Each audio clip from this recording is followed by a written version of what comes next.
This is KGW News at noon.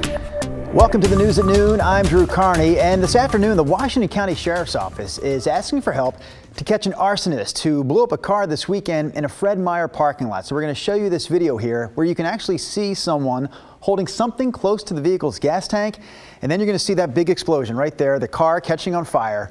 The person there starts to walk away, but something's on fire, either a glove that they're wearing or maybe it was their sleeve. Bottom line, they managed to get it off. They kept walking. This all happened at the Fred Meyer near Beaverton-Hillsdale Highway. We actually talked to the vehicle's owner, and he told us that he was letting someone borrow his car when this happened. It was the nicest car I ever owned, and I was real proud of it. You know, before that car, I just pretty much drove clunkers, you know, and I was able to buy the car. It only had 12,000 miles on it. It was 3 years old when I bought it, and yeah, it was the nicest car I ever owned. So at this point, deputies are looking for anyone who may have seen the suspect or knows anything about this. If you can help, you should contact the Washington County Sheriff's Office. Now to the war in Ukraine. Just earlier this morning, diplomatic teams made a third attempt at a ceasefire that would allow civilians to evacuate from several cities in Ukraine. As the pace and the scale of the Russian attack intensifies, so does the rush of millions of people who are trying to escape.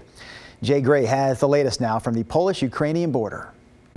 Hey there, I want to give you a real-time look at what's happening here right now. And look at the families lined up here waiting on the platform for a train to Warsaw. All of these people fleeing Ukraine and now trying to get further into Poland. Hundreds of thousands of Ukrainians have made this trip to Przemyśl train station where we are. This is their first stop, and then they'll get on another train. And they're dealing with a situation that's just become almost unmanageable. So many people in this train station that there's no room left in the station. Now you've got another train here. It is fully loaded. It's on the way to Warsaw. You've got trains moving back and forth constantly. You've got buses doing the same thing. But unfortunately, they just can't keep pace right now with the number of refugees that are showing up in Poland. 1.5 million have left the country. Almost 1 million of those are here in Poland. And those numbers, they're going to grow dramatically over the next several days and weeks. That's the latest from here along the Polish-Ukraine border. I'm Jay Gray. Now back to you. All right, let's talk about what's happening back here in Portland, because over the weekend we saw two separate rallies at Pioneer Courthouse Square. Both of them were focused on the situation in Ukraine, but they were different. One group was against the idea of the U.S. and NATO getting involved in the conflict. The other group was simply there to show their support for Ukraine. Altogether, there were dozens of people on hand. One person we spoke to came from Yahats to show their support for Ukraine. It's important to be here because I want to stand with the people in Ukraine who are suffering right now. And I don't know what they're going through, but I feel their pain, and I'm here to empathize with them. I'm standing for my family in Ukraine that had to leave their homes yesterday because Kharkiv is bombed, because Cherkasy is bombed, and Kyiv is bombed. I can do nothing, just stand here and yelling. The people at the square this weekend who were there to show their support for Ukraine, like that woman we just heard from, say they also want to see more Portland buildings lit up in yellow and blue. Those, of course, the colors of the Ukrainian flag.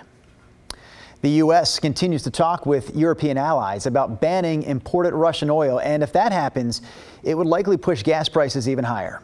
This weekend, Portland and Vancouver hit a record high for average gas price at $4.50. KGW's Galen Etlin has more. A new price got posted at this downtown Portland gas station Sunday afternoon, more than $5 a gallon. It's stressful, you know, it keeps going up. Lupita Diaz is feeling the strain. We have to get our kids to practices, you know, and all that, so. AAA says Oregon's Sunday average was about $4.47 for a gallon of regular. Portland and Vancouver hit their record for a second day in a row, reaching about $4.50. We can't get a break.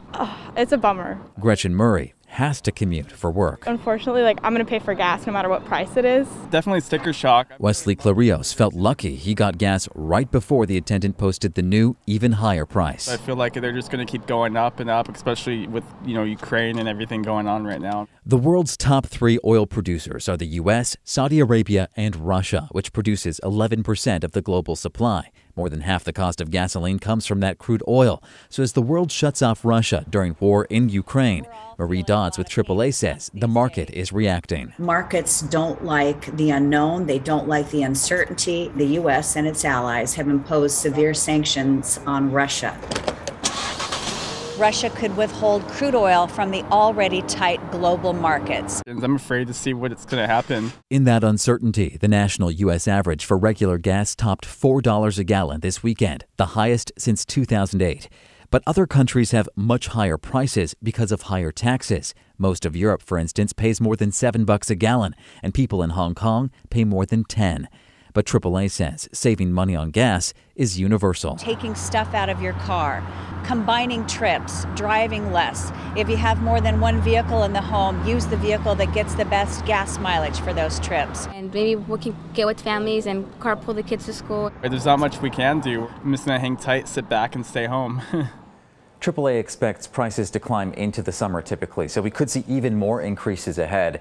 It does hope, though, that prices can come down the second half of the year, but a lot hinges on that market uncertainty and conflict with Russia. Galen Etlin, KGW News. All right, we have one more story here before we check in with Rod Hill. This one starts with the fact that 74% of the Pacific Northwest is still dealing with extreme drought, but the Portland area is actually in a good spot to handle ongoing years of less rainfall in the region. Kristen Anderson there with the Portland Water Bureau says that's because the city has 2 major water sources right in its backyard. One is the Columbia South Shore well field, and the other is Portland's primary source of water, the Bull Run Reservoir on Mount Hood. So when you're feeling soggy in Portland, you can rest assured that there's a place, 25 miles east of here in our drinking water source that's getting 2 to 4 times as much precipitation. Anderson says the Water Bureau is working to stay one step ahead so the metro area can avoid any water shortages. Meanwhile, my friend Rod Hill always works about 6 or 7 steps ahead when it comes to forecasting the weather. Rod, what do you have for us on this Monday? Hey, real quick on that map, it was up there kind of for a brief period of time, but you may have noticed the white area, which was northwest Oregon, Portland to the north coast, not in any type of a drought situation. But with that said, we're on a streak of the last 3 water years in a row have been about 6 to 7 inches below normal. So we could use a hefty water year. Right now we're running just a little bit above normal for the water year started back October 1. Some of us have sun here at high noon and some don't. So this line here I put on the map to help you see it because the background's dark. This parallels I-5. So these fog banks are only now on the west side of I-5 and they are shrinking. You get up in Longview, that's a marine layer that's still overhead, and we have some marine clouds along the coast that haven't broken yet either. So here's the Reserve Vineyards and Golf Club in Aloha. The visibility is just now improving as the fog is starting to lift, but it's still overcast. And it's only 40 degrees. Downtown Portland, we've actually had a nice bit of sunshine all morning. The sun has us all the way up to 48. And then if you head east, you get more and more sun. So here's Hood River. You can see Mount Adams sticking its head up. That's Cathedral Ridge Winery out in the Hood River area of the gorge. Portland's forecast, and if you have fog, you should lose it. So generally, we think everybody gets some sun this afternoon. Portland will be up to 56, maybe 58 at 4 p.m. Rain returns tomorrow. We'll have that forecast coming up.